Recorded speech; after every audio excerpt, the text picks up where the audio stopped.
जम्मू कश्मीर को कुछ लोगों ने अपनी जाति प्रॉपर्टी समझ रखा। दो फैमिलीज जो गुपकार से यहाँ रूल चलाती थी, वो रूल नहीं, वो महाराजों की तरह आदेश देती थी, हुक्म देती थी, वो एकदम खत्म हो गए। और आज जो गवर्नमेंट है वो लोगों के हाथ में। यहाँ कैलेंडर चलते थे, मुझे यहाँ ऐसा लगता था कि यहाँ हुर्रियत ही सिस्टम चला रही थी, गवर्नमेंट चला रही थी।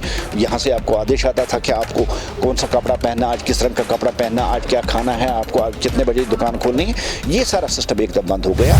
मुर्दे वापस नहीं आती। जो कब्र में एक बार दफन हो गया है, मुर्दे वापस नहीं आते। मेरा मानना है, मेरी सोच है और मेरा कहना, और मैं यकीन के साथ कह सकता हूँ 370 जो हो 370 मीटर नीचे ज़मीन के अंदर घुस गया है, वो वापस आने वाला नहीं है। जम्मू कश्मीर को अब जो है यूनियन टेरिटरी में अब 2 साल मुकम्मल होने को है। और हमारे साथ इस चीज़ के लिए बात करने के लिए है अल्ताफ ठाकुर, जो बीजेपी के स्पोक्स पर्सन है। ठाकुर साहब, खैर मकदमे खबर हूँ मैं आपके। Thank you. ठाकुर साहब, अब 2 साल हो गए अब 370 को एप्लीकेशन के, तो सर अभी तक क्या कुछ पाया है जम्मू कश्मीर में? देखिए, सबसे बड़ी चेंज है, सबसे बड़ी चेंज है कि जम्मू कश्मीर को कुछ लोगों ने अपनी जाति प्रॉपर्टी समझ रखा। दो फैमिलीज जो गुपकार से यहाँ रूल चलाती थी, वो रूल नहीं, वो महाराजों की तरह आदेश देती थी, हुक्म देती थी। वो सबसे बड़ा जो है वो एकदम खत्म हो गए। और आज जो गवर्नमेंट है वो लोगों के हाथ में। उसका एक उदाहरण मैं दे दूँ। देखिए, पहले यहाँ 2 फैमिलीज, उनके बेटे, उनकी बेटियां, उनके बाप वही रूल करते थे। आज आप अगर देखेंगे 44,000 के आसपास आपके पास पब्लिक रिप्रेजेंटेटिव्स हैं जो चुन के आ गए हैं, जो छोटे छोटे इलाकों से निकले हैं, छोटे छोटे गांवों से निकले हैं, वो आज आपके रिप्रेजेंटेटिव हैं। इसका सीधा सा मतलब है कि 2019 के बाद हमने एक लीडरशिप क्रिएट की है और जिसमें लोगों ने पूरा सपोर्ट किया। और चाहे पंचायत राज का फर्स्ट फेज़ हो, फिर बीडीसी हो, जो अपने आप में हिस्ट्री है पहली बार करना, उसके बाद डीडीसी, बहुत बड़े लीडर्स उसमें से निकल आए। ये सबसे बड़ी चेंज है कि अब जो डेमोक्रेसी है वो ग्रास रूट लेवल पे आ गई है और आज लोग इसमें दिलचस्पी दिखा रहे हैं। और सबसे बड़ी बात है, ये तीनों इलेक्शन ऐसे इलेक्शन हुए हैं जिसमें कहीं सिंगल, कहीं एक गोली भी नहीं चली, एक पता चली। ये सबसे बड़ी चेंज इन 2 सालों में देखने मिली। और दूसरी बड़ी चेंज है, देखिए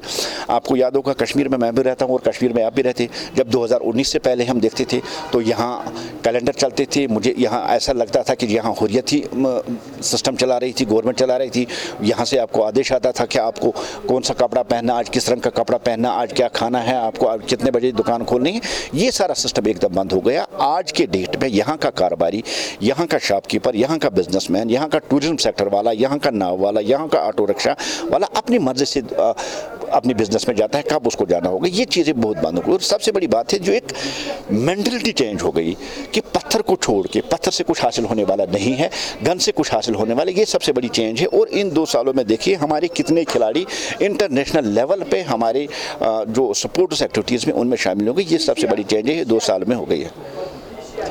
ये बताइए कि बहुत सारी पार्टियां, ऐसी पॉलिटिकल पार्टियां जो अभी भी ये बोलती है कि लोगों को कि 370-35 से वापस आएगा, अभी भी कोर्ट में मसला है, तो क्या कुछ?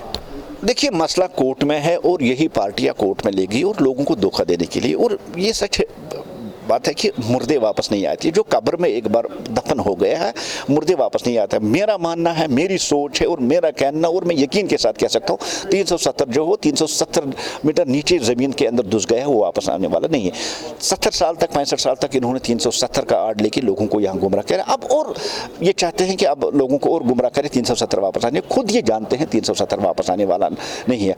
अभी कोर्ट में इसका 370 का केस है, अभी देखते हैं कोर्ट का डिसीजन देगा। अब जो कोर्ट डिसीजन देगा वो सबको मानना ही पड़ेगा। लेकिन मेरी जो जाती राय है, 370 वापस नहीं आएगा। लोगों को गुमराह कर रहे हैं और लोग इस बात को अच्छी तरह से समझ रहे हैं। क्या ये संदेश देता है कि अब 2 साल भी हुए कि अभी तक कोई भी जो है सुनवाई नहीं हो रही है कोर्ट में? क्या आपको लगता है कि आगे होगा इस चीज़ के लिए? देखिए, कोर्ट प्रोसेस जो होती है, कोर्ट प्रोसेस चलती है, बहुत लंबी चलती रहती है। और हमने देखा है कि छोटे छोटे केसेस भी वो हमेशा कोर्ट प्रोसेस होती है। अब कोर्ट कब डिसीजन दे दे, कब दे दे, ये ऑनरेबल सुप्रीम कोर्ट के हद इख्तियार में है। लेकिन मेरा कहना है कि हमें कोर्ट का जो ऑर्डर आता है उसका हमें इंतज़ार करना चाहिए। और पहले भी कह चुका हूँ, वो सबको मानना ही है। लेकिन 370 की आड़ में 65 साल तक इन्होंने लोगों को गुमराह किया। अब कोर्ट का सहारा लेके वापस ही लोगों को गुमराह करना चाहते हैं। लोग अच्छी तरह से समझते हैं कि नफरत की दीवार जो ढह गई है, उससे हमें कितने फ़ायदे मिले और पीछे हमने कौन से नुकसान उठाए थे, अच्छी तरह से लोग समझते हैं। और मुझे लगता है कि 370 हटने में लोग खुश हैं, क्योंकि कहीं एक पत्थर भी नहीं चली और कहीं एक प्रोटेस्ट भी नहीं हुआ। ये लोगों का व्यू था और इनको, इन पार्टियों को अब लोगों के ये व्यूज समझनी चाहिए। इन लोगों का ये मैंडेट समझना चाहिए कि 370 खत्म होने पर लोगों ने कोई रिएक्शन नहीं दिखाई थी। अब अपनी सियासत, जो दो फैमिली है जिनको 370 से फायदा था, अभी कुछ और साल इस इशू को चलाएंगे, लेकिन खुद भी जानते हैं कि ये अब वापस आने वाला नहीं है। तो कल भी जो उमर साहब ने एक बयान दिया था इस चीज़ पे कि दो फैमिलीज को जो ये बोलते हैं फ़ायदा मिलता था, तो इन्होंने कुछ नहीं किया। जो भी किया है वो हमारी ही दौरी हुकूमत में हुआ है। नहीं, देखिए क्या किया इन्होंने तो क्रिकेट घोटाला कर दिया, इन्होंने बैंक घोटाला कर दिया, यही तो कर दिया। हम ऐसा कर नहीं सकते हैं, क्योंकि आप देखिए पिछले 7 साल में भारतीय जनता पार्टी की गवर्नमेंट में एक घोटाला भी नहीं हुआ है। यही फ़र्क है, यही इसलिए हम कहते हैं पार्टी विद डिफरेंस। 70 साल तक इन्होंने लोगों को सिर्फ धोखा दे दिया और गुपकार से इन्होंने लोगों पे यहाँ हुक्मरानी की राज इन्होंने हुक्मरानी की और 70 साल तक इन्होंने लोगों को गुमराह किया, लोगों को दबा दिया। यही फ़र्क है नेशनल कॉन्फ्रेंस और भारतीय जनता पार्टी में, कि यहाँ क्रिकेट जैसे घोटाले नहीं होते। आखिरी सवाल है मेरा आपसे कि हाल ही में जो है एक बयान आता है कि अब जो है स्टोन पेल्टर्स जो थे उनको अब जॉब नहीं मिलेगा या उनको अब शायद मौका नहीं दिया जाएगा कि वो आगे अपना फ्यूचर बने।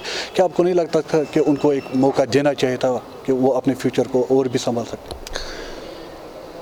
देखिए, स्टोन पेल्टर्स हो चाहे मिलिटेंट्स हो, जो देश के खिलाफ जिन्होंने जंग छेड़ के रखी है, उनको कानून के दायरे में लेके उनको सज़ा देनी ही चाहिए। आपको याद होगा शायद एनसी के रजीम में स्टोन पेल्टर्स के लिए एक खुसूसी पैकेज का ऐलान किया गया था। और होता क्या उससे, देखिए उससे क्या होता है, एक आम बच्चा जो स्टोन पेल्टिंग की तरह रागिब नहीं होता है, जो मिलिटेंसी की तरह रागिब, जो दिन रात अपनी एजुकेशन पढ़ के मेरिट हासिल करता है, उन मेरिट होल्डर्स को कभी जॉब नहीं मिलता था, क्योंकि एक क्राइटेरिया इन्होंने सेट करके रखा था। जैसे किसी जॉब को हासिल करने के लिए आपके पास 90% मार्क्स होने चाहिए थे, इसी तरह उन्होंने क्राइटेरिया सेट किया था कि अगर आपको नौकरी करनी है तो आपको स्टोन पेल्टर होना चाहिए, आपको मिलिटेंट होना चाहिए। एक बहुत अच्छा सेटअप आया है, हम इसका खैर करते हैं, हम गवर्नर साहब का शुक्रिया अदा करते हैं। स्टोन पेल्टर्स और देश के खिलाफ जंग छेड़ने वालों के लिए जेल है, नौकरी नहीं है।